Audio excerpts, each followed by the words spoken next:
Hello everyone, it's Elena back for this week's episode of the Financial Planner Life podcast, and this week I am joined by Claire Barker, who is Communications and Marketing Director at Brooks Mcdonald. How are you this afternoon, Claire? Really good, thanks. How are you? I'm very well, thank you very much for asking. And it's the first question I like to ask everyone when we sort of start our podcast. Could you mind telling me through a little bit about your career journey today and how you've got to the point where you are now? Yeah, no problem. How long have you got? All the time in the world. Fantastic. I'll start from when I was 12. I've actually had quite a diverse background in sectors. Having left school, I think what I was really looking for was security in large organisations. So that drove my first choices in corporates like BP. I'm then old enough to remember the advent of technology coming into the workplace, which actually you can imagine was a very exciting thing to be going on around, this morphing into what seemed like science fiction. It was amazing. And that then dictated a lot of the places I then worked in, including media and a little stint on Fleet Street as well. And then I kind of flicked over more into other sectors like outsourcing, which was a really big model thing that was going on at the time. If you focus on what you're good at as a business, let us take the rest of that off of you. And that led me through to organisations that are quite legislative, and which was the natural pivot then over into financial services, which is where you find me now. The common thread for all of that will have been communications and marketing.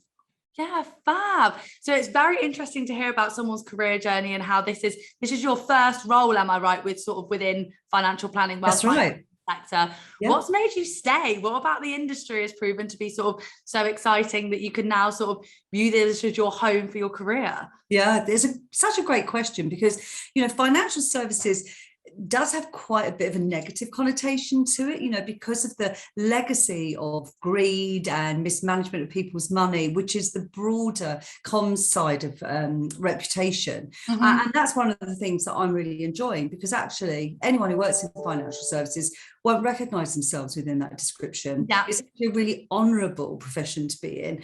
And, at our company, for instance, people often think the wealth managers are there to make rich people richer. Absolutely not the truth at all.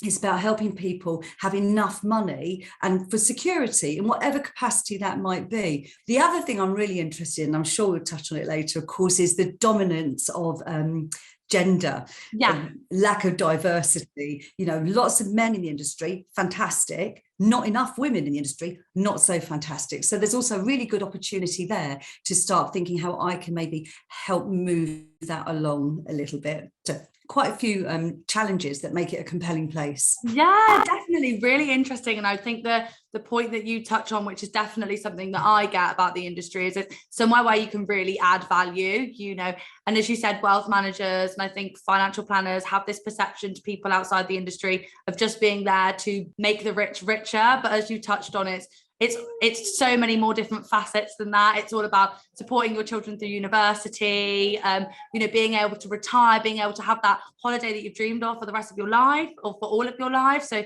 being able to add that value to people and really allow them to live their authentic lifestyles is super, super rewarding. And I think it's interesting.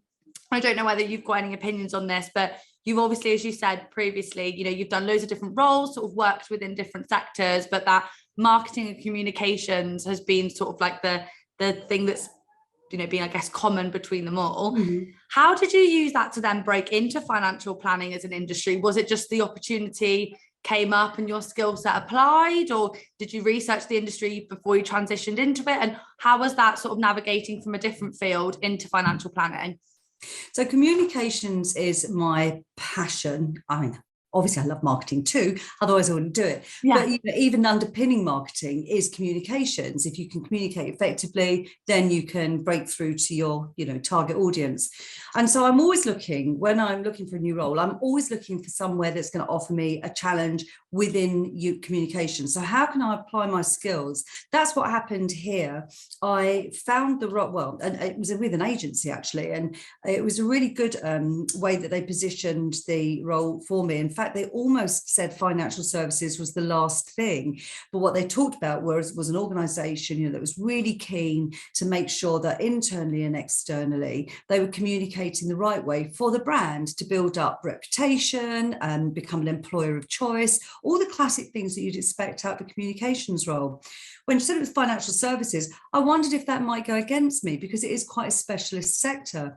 But actually, it didn't go against me at all because, and you'll find, I think people are finding this a lot now, organisations are actually looking for people who don't necessarily have sector experience because that lack of already being modelled actually ends up being an advantage, and you can bring in thoughts and share ideas that perhaps you wouldn't have experienced or be able to bring if you hadn't come, already from that sector. So that, I think that was what it was, the opportunity certainly, and also the meeting the people at Brooks, I've got to say, was just lovely, and that was the final thing for me. I thought these are really nice people. Yeah. So it was definitely a place I wanted to work. Definitely, and just building on that, I guess coming from your background and having worked in lots of different industries, you can potentially give a different perspective or shine a different light on things than potentially people that have just been set in the financial planning industry can. Exactly. I mean, at the end of the day, all we're all doing is talking to each other as humans. That's all it is. That's the common denominator, whether we're talking to each other as colleagues, whether we're talking to each other as clients or, in a professional capacity. People like to hear from people, and that's the common denominator. Of course, there'll be things that you have to wrap around. Obviously, we're very regulated. We can't say things without that going through a process of sign-off, but you're still communicating to people, and that's where things like communications works really well, especially on the inside as well, when we're looking at building up and being an employer of choice. And of course, I joined I think it was 1 year before COVID hit.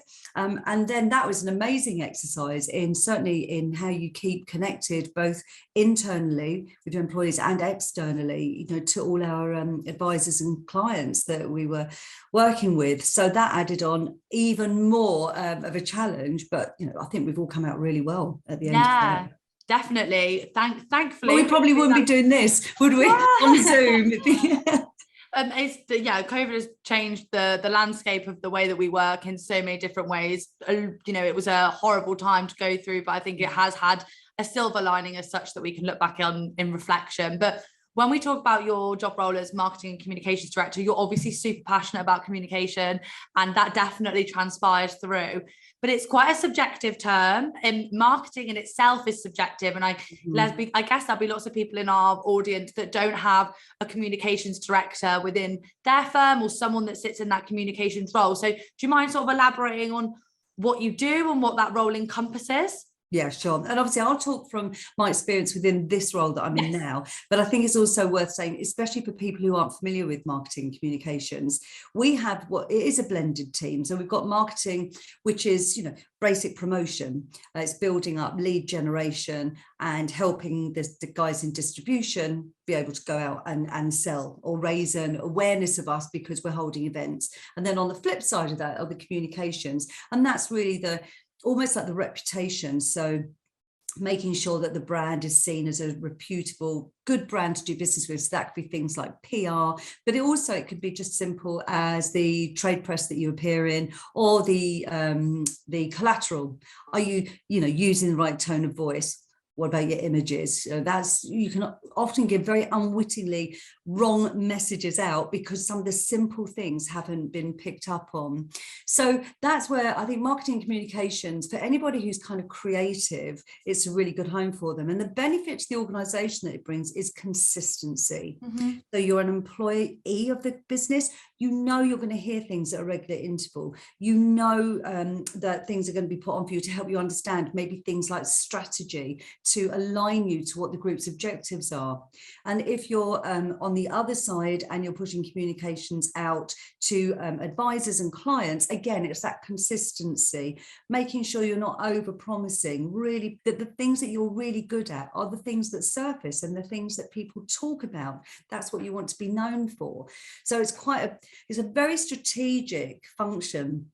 because you take the strategy that's been created at the exec level and you dilute it down into a way that it's digestible by both people on the inside, people on the outside. And there's a classic little phrase, brand on the inside, brand on the outside. You want everybody to be a brand ambassador inside, and you want everyone to buy from you who's on the outside. And that's where the kind of real power of a good comms team comes in. Yeah, it's definitely a very multifaceted role, isn't it? Because you very often think about the brand that you showcase outside, but you forget about how you're looking for everyone to be brand ambassadors inside the business. It's definitely twofold rather than just sort of trying to sell a product or how you come across. In terms of yourself personally, what's your favorite part of the job? What do you enjoy most, or what gives you the most job satisfaction?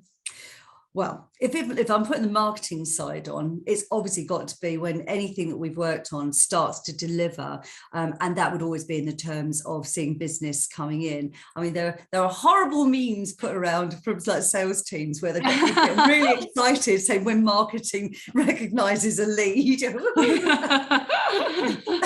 Because the adage is that it's like takes 7 touch points for anyone to convert. So we know that we really want to support our sales guys as well, because I think sales is a really hard job. So anything we can do to help shift the needle. So a proud moment for me would be when, for instance, our head of distribution, he's such a champion for marketing, and he's so positive, and to hear him say that a job's been done well, and recognising marketing for the value they bring, that makes my day.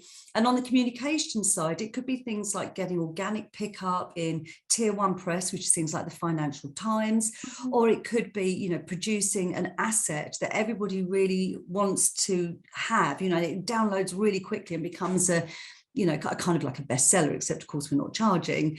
And really just the other thing would be elevating the brand, because it's a competitive field that we're in. Most research is still done online. How do we make ourselves look bigger, better, but relevant? We don't want to be saying that we're doing something that we're not doing. So it's really about building reputation. And I think that all of these things come together. There's always so much to do as well. Digital, especially. I mean, you're doing your podcast, which is amazing. That's something we still need to, get our heads around as well. So constantly learning as well. Yeah, I guess it's a role where you can, as you said, when you previously let technology come into play, it's an industry and a job role which is continually evolving, continually picking up the trends and moving forward with that. And I guess you get to be involved with loads of different really exciting projects. And one of the ones that I want to talk about is Female Folio, which Brooks Mcdonald has sort of recently launched. And it's something that when we first got into contact and we sort of discussed it, and I first saw it on my LinkedIn, so marketing, communications, outreach is obviously doing well. Excellent. I was super interested. And I come from a background, or my position in the industry, part of this podcast and working with Recruit UK, where we definitely A, see the lack of women in the industry, and B, can see that divide and that advice gap between the lack of women, accessing and being involved with financial advice. So seeing Female Folio on my LinkedIn home screen, as it was something that was really, really exciting. Do you mind, in a nutshell, Claire, sort of telling us a little bit about Female Folio, what it is? No problem. So Female Folio was started by 6 of us in Brooks Mcdonald, coming all from different ranges. We had investment directors, we've got head distribution guys, new business development, and then we've got people in our financial planning team. So it's a real spread across. And the one thing that brought us all together was our desire to make a difference for women who want to invest but have never thought about it. And it's no surprise to anybody who knows anything about finance, and certainly about the world of investing, that women don't invest as much as men do. But the statistics are showing that wealth is moving more and more into the hands of women. That could be through intra-generational, so widowhood or divorce, or it can be intergenerational, inheritance. But it's also, of course, because women are staying in the workplace longer and they're moving into really powerful positions, and they've got the wealth that comes with that. So we've got a big cohort of women who are moving into positions where they've got quite a lot of wealth, but are sitting on it, holding it in cash. And that's not because they are scared of investing, but women, this is it is generalizing, but there's so much, so many stats that support this. Women tend to think, hang on a minute, I need to be secure, I've got to be safe. So a woman, for instance, might not want to pay off a mortgage, because of the security it gives to own a house. Whereas a guy might go, no, that's on a fixed, good, low interest rate. Let's put the money into investments because we'll see more back in return. And you hear these stories over and over again of why women aren't coming forward with their cash to invest it. So Female Folio wants to break that taboo. We want to say to women, come in, network with us, see that we're nice people to do business with. And then maybe if you learn a little bit more about investing and about the investment process, you might then change your mind and you might want to put your money into investing. And so that basically is the premise of Female Folio. Super exciting. I think in terms of an initiative, it's a platform, it's absolutely amazing. And it's breaking those taboos and those stereotypes and encouraging more women sort of into investing into the financial planning sphere. When we first touched base, you mentioned to me that there was like a bit of, in terms of the inspiration, there was a bit of a moment for yourself when you were sort of at an event and you looked around. Do you mind elaborating a little bit on that moment? Yeah, sure. So as we've already said, I joined Brooks Mcdonald from not having come from the financial service industry. And I hadn't been in the business long, and then we'd organised a really big key event in London in a posh hotel. And the guest speaker was Sir Ralph Fiennes. And I was thinking, oh, this could be interesting, hearing about his many journeys up and down Everest. So I popped along to the event anyway. And we were also going to cover our responsible investing as well. That was the link into Sir Ralph Fiennes going up Everest. Anyway, I got to the back of the room and I thought, this is really weird. Everywhere I looked, it was just a man's head. There were just no women at all. It was just a sea of men's heads. And there were 200 men. I thought, well, where are the women? It was just the oddest thing. And then I started having conversations with people and I found that financial advisors generally men, and the people that the financial advisors talk to generally husbands or men. So okay, there's a little bit of a gap here. I hadn't seen it quite as acute as I had in that particular meeting. And I think the interesting thing was everybody wants to see the change. The advisors want to see the change, and the sector, the industry wants to see the change. And there are all these great organisations now that are helping connect the two together. And I should imagine that the majority have all been motivated in the same way as I did, which is just to look around and go, where are the women here? Let's start to see what we can do. Definitely, because as you touched on, I don't know whether it's as apparent in other industries as it is within financial planning. As you said, you can look around a room and you can see that it is, we're generalizing, but I use the quotation male, pale and stale, and it's something that runs around the industry sometimes. It's this bracket of older aged male sort of from this ethnicity, advisors. And I've heard of instances before where female advisors, especially young female advisors, have gone to these events and have, made them so apparent, and people have thought they're someone's assistant rather than them being financial advisors there in their own right. So I guess, building on this, there's definitely, a massive advice gap in terms of, or gender gap in terms of financial advisors. Do you think then that acts as a barrier for these women to be accessing the financial advice? We often find that people want to seek advice from people that they relate to because you're asking for advice at the end of the day. Do you think it sort of trickles down the fact that there's less female advisors to also playing a part in there being less women sort of seeking advice or being comfortable with advice? Yeah, so two anecdotes and then I'll directly answer the question. Yeah, go for it. So the first anecdote, interestingly, I was at our PR agency and they said that the average age for financial advisors is 55, but it's been 55 for like 10 years. So it's the weirdest thing. It's just not changing. It's static. So I think, financial advisors kind of drop off but the other ones chunk down. So it's like a non-moving pool of men primarily because we're not seeing women come into the industry. And I attended a great event with the women in banking and finance the other week. And there are lots of people that are really passionate about how you go down to that school education level to get women, the girls, thinking about it. One lady, she said she'd gone to a girls' school, and she said, how many girls here do their parents work in financial services? And about a third put their hand up. She said, now how many of you would like a career in financial services? And one girl put her hand up. Oh my goodness. There's such a big disconnect. So there's like almost down that bottom level, there needs a lot of work done there to see girls moving into the route that will take them then into a career in financial planning. Now, your question was, I can't remember. Do you think that there not being many female advisors, and like you said, that's right, that room, do you think that is also another barrier by why women then don't want to access advice or feel like financial planning isn't for them? Yeah, and the other caveat I was going to make on that one was I was chatting to Stuart, who is our head of financial planning, and he said, it's not like there isn't a desire there to change. So where the barrier comes from is actually from the women themselves. Yeah. And there are a lot of statistics again, and we've done so much research and reading on this.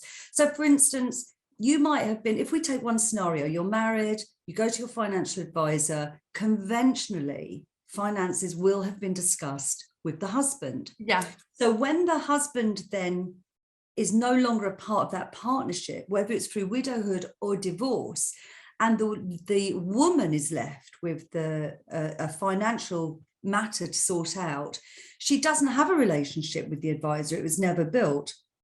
And also is not wanting to stay in that relationship, maybe for many reasons. And there's statistics that show that most women will leave the family joint advisor, family financial advisor within 3 years. And that's because there is no relationship there. There are other things like the way we are sold to. So for instance, I mentioned, at the top of the call, the challenges there on maybe I want to keep a mortgage or I don't want to keep a mortgage. That will definitely be influenced whether you're male or female and how you see security against risk. And sometimes it might just be the way the financial advisor communicates with the lady isn't going to resonate. Yeah. And that's the thing. It's a lot about, for females, it's a lot about life stories, right? Tell me how I'm going to be able to make a difference to my life, my parents' life, my children's life, my legacy. Bring the life story into it. And then you've got the trusted relationship in that client advisor sphere. 100%. It's super. We always talk about, I think there is, especially talking about like women that might have been widowed or come through a divorce, there's always going to be a level of empathy that's required with those situations.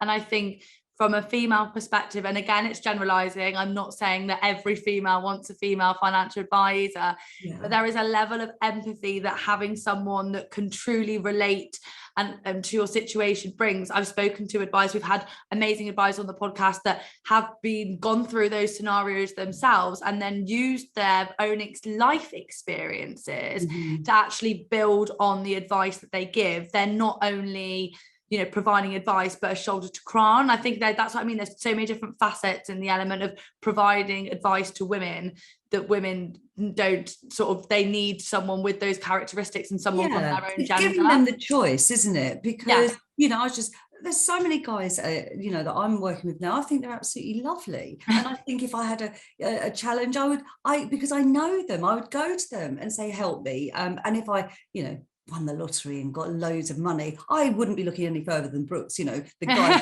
to help me, because I know them and I trust them. So how do you build up that trust when you don't work with people? And that's when you start looking for people that you would recognize. I think I'll go for a woman because I think it'd be easier to talk to a woman. So Female Folio offers that alternative. We're not saying that we don't want men to come along to our events. In fact, we had a couple of guys who have come along to events, the launch events, it wouldn't be appropriate for the men to join the Female Folio network, though, because the network is about women coming together and sharing their stories and networking with each other. But there's no reason why, you know, guys couldn't come along to the event, and we warmly welcome them. And it is all about that choice. So if you are a woman and you're feeling a bit bruised for whatever reason, and you want to talk to a woman, you don't want you to have that relationship or that contact with another man, there's an alternative now. Yeah. And, you know, there are lots of lovely women out there who can help the women who would want those conversations. Definitely. And it's great to see that the changes are actually, you know, happening and progressing. And we spoke about networking there. I guess does Female Folio, in terms of a networking group, have an element where you can speak with other women in your position or in your same shoes and talk about your different investing stories? Yeah, it's been really interesting actually hearing what the women want to hear about. So there are the obvious things like, I don't quite understand investing. What are structured products? You know, those kind of technical questions. So we can start running sort of like Tech 101. But what's also interesting is the lifestyle side of things. Like, I'm really interested in, you know, protecting the earth. What brands should I be working with? How should I be investing my money? And that was a flip side that we didn't quite see, but works really nicely. So we're thinking about how we can run events where we talk to female-owned brands and female entrepreneurs, and we get the women in the room. And so there's lots of opportunity there to understand about what's happening in that space, and also maybe thinking about how they can use their money to either invest in that. And philanthropy, of course, is an absolute classic. It is so common across all the women we've spoken to. They want to do something good with their money. And so we are, you know, we work with some philanthropic organisations ourselves and not-for-profit. And it's making those connections, I think, so that there's an alternative viewpoint, because everyone talks about responsible investing, but you know, what exactly is that? How does that drill down, and how do I manifest that across if I've got money and I want to use it? So those kind of conversations are coming to the fore as well. Do you find, in terms of, you know, you just mentioned then, like, you know, philanthropy and people wanting to invest their money makes a different or has a positive impact on the world around them. Can you think of any other key differences between how, you know, patterns generally, we're talking about here again, about how women invest in different ways than men do? Obviously, we spoke about the responsible side, you know, slower. Is there a different appetite to risk, do you find, sort of between pattern wise with men and women? Is there any other key sort of disparities? Yeah, I mean, again, as you say, generalizing, it's this piece about being risk averse. And so it's not that they are afraid to invest, not at all, but they are looking at where the security lies. And so naturally, you would imagine that there's going to be very few women that are looking for a completely high risk portfolio. Yeah, I'd be quite amazed actually if I found a woman who had put all her money into high risk portfolio. I mean, I think that would be it would go counter to the generalization. Yeah. So it is about really finding that place. You know, a little bit. You put a little bit into high risk, but the bulk of your wealth, you want to see it perform well to have a benefit. It's not like and I did work with a guy, an American guy, who actually did say to me, whoever has the most when he dies wins, right? So that was his mentality. I don't think I would ever hear a woman say that. Yeah, so it is that kind of like, whereas I can imagine a woman saying, if I can leave behind a legacy and security, then I've done well with my money. Yeah. And I guess this whole conversation and the whole thing about Female Folio is, as we can tell by the differences and the disparities between men and women and how they invest, women are ultimately generally more cautious. And I guess why a big push of Female Folio is making women more comfortable and confident with the idea of investing. Yeah. And I guess the whole networking element within it actually works really well, in the sense of you're breaking down barriers, because the same way that we've spoken about, you want to see, you know, women in advice roles and feel comfortable seeking advice from those women. I guess on the flip side, when you're talking about investing, hearing other women's stories and, you know, what they've decided to do and what they feel comfortable and confident doing, you know, inspires you to feel confident and comfortable about your investing journey as well. Yeah, absolutely. That confidence is the key word, isn't it? And we've actually already had conversations with professional services like accountants and lawyers, female-owned firms, who are coming to Female Folio and saying, can we partner with you so that when we get somebody in who hasn't traditionally been holding the pot of money, and they want to come in and do a complete service, but with women only. They want to be able to offer that service. Yeah. So you have a woman lawyer, you have a woman financial planner, you have a woman investment director, and that's a service that they are asking us to provide. So it really does come down to that confidence. And other things, I think, where we've been at the events, and the guys, you know, are doing such a great job of networking around the room and talking to women, because we're not doing any presentations, we're not selling at the event. It is literally making those first contacts. And what we're finding ladies are saying is, I haven't really thought about investing, actually. I would like to find out more. That's the bridge that we want. We want to make that bridge from I haven't really thought about it to actually concluding, I think I might like to find out about it. And then that's where the network kicks in with the series of all the different events we want to offer, and the ladies obviously meeting in a nice space together. I think there'll always be champagne. Why not? Yeah, why not? Why wouldn't you? But underneath it is that really important piece of educating people to feel confident that you can invest. If you feel it's right for you, there's a really good option for you to tap into, you know, and to take that first step in. And I think this is also important for our audience to hear. This is not about making investing pink and fluffy and all things colourful for women. It's not about that, and it's not putting a different light on something that is obviously very important. It's about breaking down a very obvious knowledge barrier. I think even when you think about my generation, and I finished uni 3 years ago now, I have male friends who come out of uni, they're all about investing, what they can do with their money, and they are savvy. And, you know, myself and my female counterparts are completely out of the loop in that knowledge loop, and it is all down to gender. And it's amazing to be, you know, hear about a platform that is acknowledging that and being that bridge from I don't know anything about this, but I want to learn more, to making people feel comfortable, especially with, as we've spoken about, intergenerational wealth and intra-generational wealth, which is something that I never even sort of bought into the picture in myself mentally. With women holding more wealth in the future, it is so crucial to tackle these knowledge barriers. That's to allow women to feel comfortable about their investing. And we've spoken about it then, that you've recently done a couple of launch party events. You did one in Manchester and Harvey Nichols, am I right? And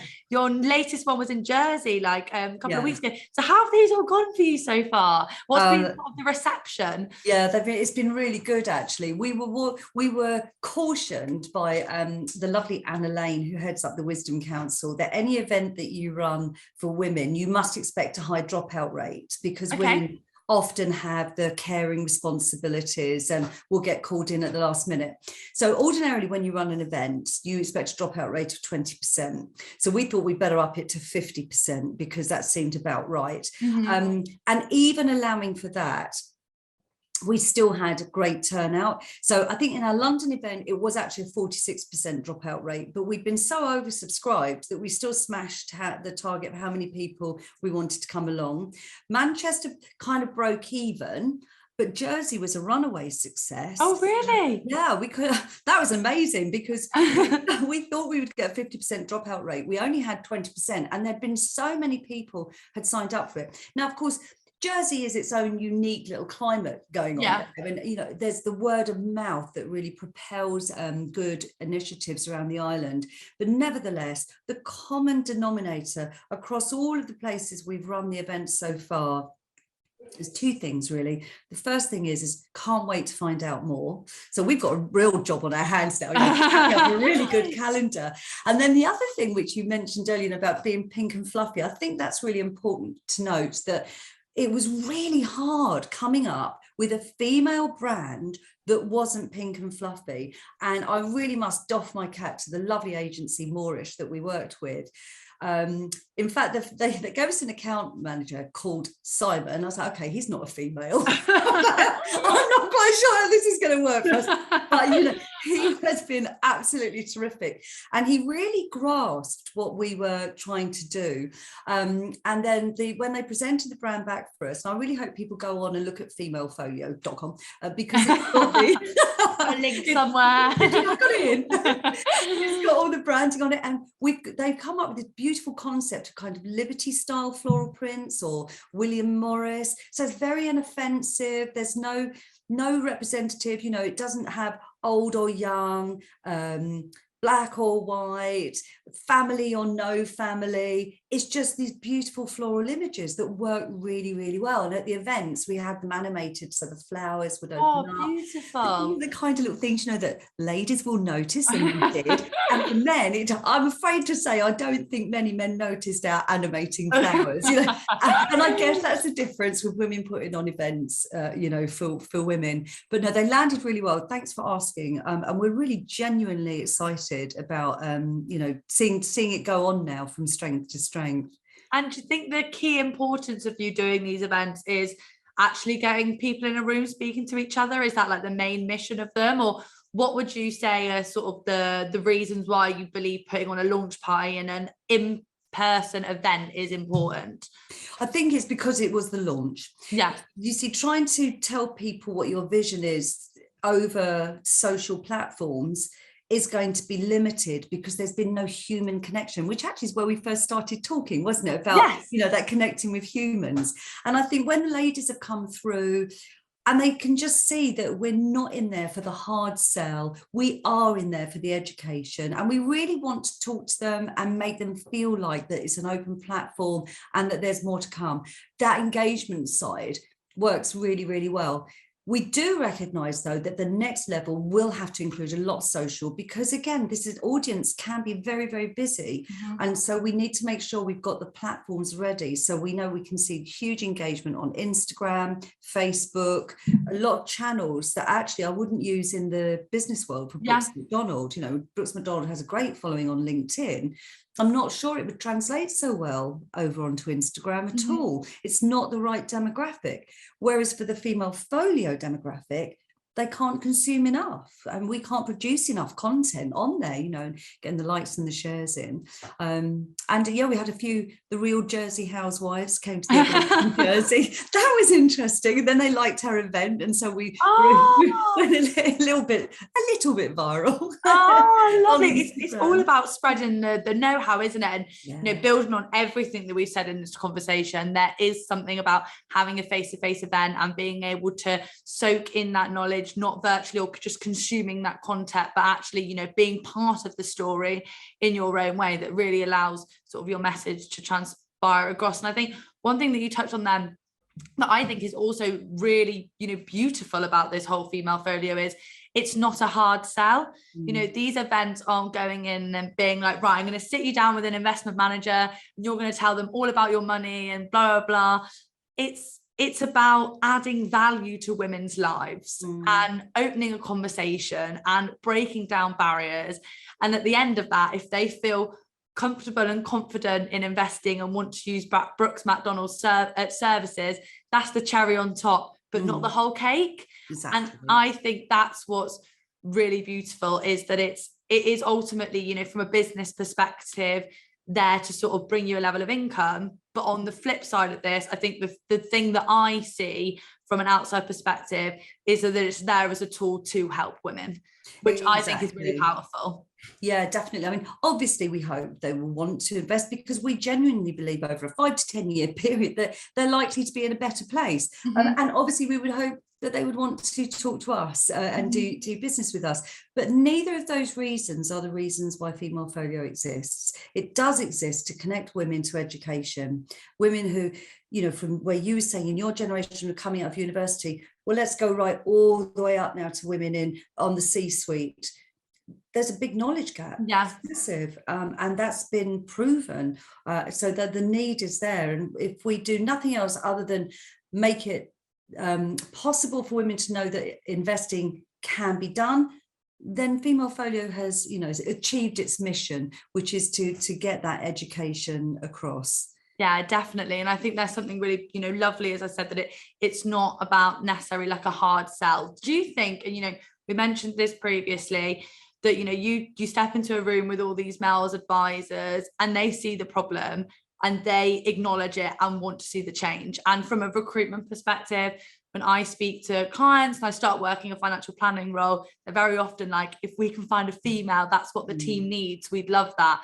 But, you know, as I said, I'm very active on LinkedIn, very active about, and I'm really passionate about bringing more women into the industry and building down that knowledge barrier. But I've never seen anything like this before, which is what makes Female Folio special. But do you think there is a responsibility on the industry that if you want to, you know, want to see a change, you have to create that, rather than sitting back and being like, yeah, I acknowledge it, like it will happen kind of thing? It's a really challenging one, isn't it? Again, we were talking earlier about right down at that lower education where one girl put her hand up. This is, it's almost like we need a policy change, because there's only so much that we, with the Brooks Mcdonald, have such a desire to get the gender balance right, to see more women in senior roles. But there aren't actually that many women in the talent pool. And that's the challenge which our organisation and all the other organisations are having. 100%. The women just aren't there. So, and you go to each level down and you're finding that, especially like in investment directors, we find it very difficult to find enough women ourselves, you know, and we absolutely have it at the top of our agenda. And of course, now everybody with over, I can't remember how many employees it is, but, you know, the government policy, is it over 400 employees you have to produce your gender pay report? I'm not too sure off the top of my head, to be honest. Which is great. And you can see, like, there were companies, I think it was one of the really large retail banks, it dropped its targets. It said we can't meet them. It actually dropped them. That's how difficult it is. So the desire is there, but the females are not. And I think that's where the frustration comes from everybody's sides, including all the people in the recruiting side. You know, where do you go when the talent pool is empty, and then you just have one or two women moving around or being, come over to my side, I'll give you more money kind of thing. Do you think that then an element of it is trickling financial education down to lower level, you know, as we built on? Do you think that encompasses a big part of it? Yeah, without a doubt. We are still up against the barrier that a career in finance is for boys. Yeah, that is just the way it is, for whatever reason. And I haven't studied enough to be able to make anything other than speculation on that. But I think the speculation is that there's no misunderstanding of what it is. You know, that warmth about working with somebody and helping them feel secure. That is a very female kind of, you know, emotion, because women want to help. It doesn't come across, though, in that's what your job will enable you to do. Somehow dealing with money and dealing with finance has become wrapped up into being quite a hard-nosed business career choice. So there's a big misconception, I think, on what can be done. And I know, like my company, like many others, are looking at how they can go into schools and help children, you know, financial education. We're supporting charities, as many other organisations are doing, to try and make a difference. And when I was at that Women in Banking and Finance evening, you know, everyone was acknowledging we are making progress, but when you have to come from almost nothing, I think one of the presenters said she said we will not see the change we want to see in our lifetime. That is how long it's going to take, to make that change down at the education level, for women actively coming out saying, I understand finance, I want a career in it, I'm happy to start investing, you know, I'm very knowledgeable. It's just going to take a really long time to break through. Yeah, and I personally think another thing about Female Folio is, you know, speaking about yourself and how you've come into the financial planning industry, not necessarily having a background in it. I think as an industry, we're definitely missing tricks about bringing second careerists in that have already got a really established skill set and sort of positioning them into the financial planning industry. And I think things like Female Folio and educating not just school age children, but women in their own right about investing and about financial planning will spark an interest in investing, but can also spark a passion in investing. And I think we're almost missing a trick by, we think about the advice gap and we think about, you know, bringing women in and up. I think there's loads of women that have got the skill set in different industries and in different roles that would be excellent into financial planning. Yeah. So I think one thing that's also beautiful about Female Folio is I think that it educates women on not just investing, but potentially a whole career for them. Because as you've demonstrated, you know, you can bring loads of different experience and different viewpoints from a different industry. And I think other women could do that as well if that knowledge barrier was broken down, as sort of we're doing. We definitely, we're just looking at, I think I said to you, we're looking at doing our own podcasts. I mean, we're slowly but surely cranking that on. And our three, like the investment and the financial planning side and the new business side, so that's Jenny and Sasha and Phoebe in the team, and they will be doing some podcasts, and we've been talking about what we could what the narrative might be. And so, for instance, if I tell you, Sasha has a love for sport and was actually a footballer, and really? she's now career transitioned, you know, into a financial planner, and so that I don't think you could have a more diverse career path. No. Here she is, and you know, she's fabulous, and she really gets that when she deals with people's money, it's about people's lives, and that's the passion that for her, and I know that would be the same for the others as well. So it is quite interesting, and they're all very, you know, we're all different personalities. There isn't a common thread where you say this person is what makes a good person to work in financial services. Everyone is different, comes from different backgrounds, has different motivations, and yet here we all are. And I think that's a really lovely note to end this episode on, especially for the women that are out there in our audience today listening to this podcast, that there's nothing to fear about in regards to investment and investing in financial planning. There's someone out there that you're going to be able to relate to, that's going to listen to you. And B, for women that are listening to this podcast, whatever position you are within the industry, you know, you have a right to be here. There is a very key reason that you are here, and I think you are the change that the industry wants to see, which I think is a really nice. Yeah, definitely. And I would say if you see a job spec that says financial services is preferable, ignore that, just go for it. Go for it. So thank you so much, Claire, for speaking with me this afternoon. It's been absolutely lovely to have you as a guest on the podcast. Thank you very much. Thanks so much. Oh, thank you. Bye.